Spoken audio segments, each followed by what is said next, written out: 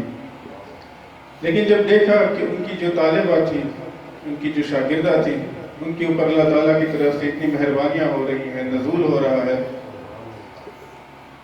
تو کیوں نہ میں بھی اس جگہ بیٹھ کے دعا کروں، شاید قبول ہو جائے.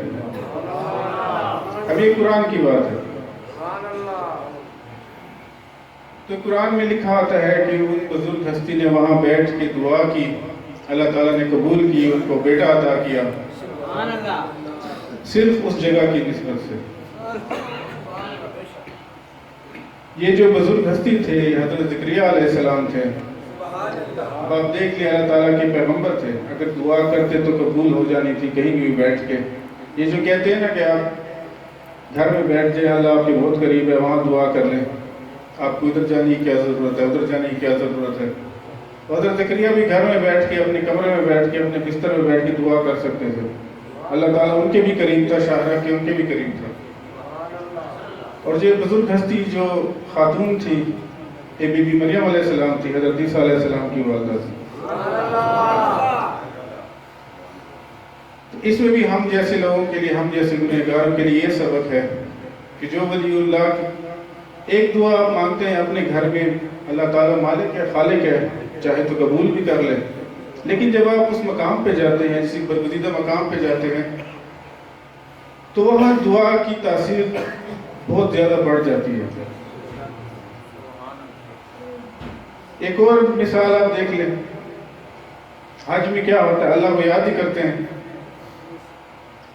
اللہ کو یاد آپ گھر میں بھی کر سکتے ہیں، وہ بھی ایک مسجد ہی ہے. ہم خانہ کعبہ کی عمارت کو تو سجدہ نہیں کرتے، اللہ کو سجدہ کرتے ہیں. اسی طرح کی ایک عمارت ڈبہ یہاں بنا دیں، اس کا طواف کر لیں، کام تو ایک ہی ہے. ادھر بھی کھڑے ہو کے آپ وہی اللہ کو یاد کریں گے، لیکن وہاں جا کے آپ کو اس کو حج کہہ دیتے ہیں. یہاں سے آپ منتے آپ کی نہیں پوری ہوتی، وہاں جا کے منت مانتے ہیں، پوری ہو جاتی ہے. اسی طرح سے مدینہ شریف ہے، آپ جاتے ہیں، حضور پاک ہر جگہ موجود ہے. آپ یہاں دعا کریں، یہاں بھی سکھیں گے، وہاں، لیکن وہاں جائیں گے تو حضور پاک خوش ہو جائیں گے. یہی مان ہے نا.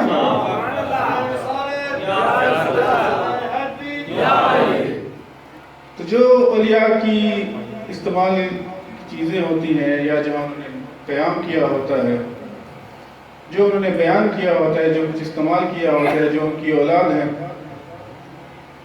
اس کی ایک وجہ ہے تبرک کی، اور وہ ثابت ہے قرآن سے، حدیث سے، روایت سے.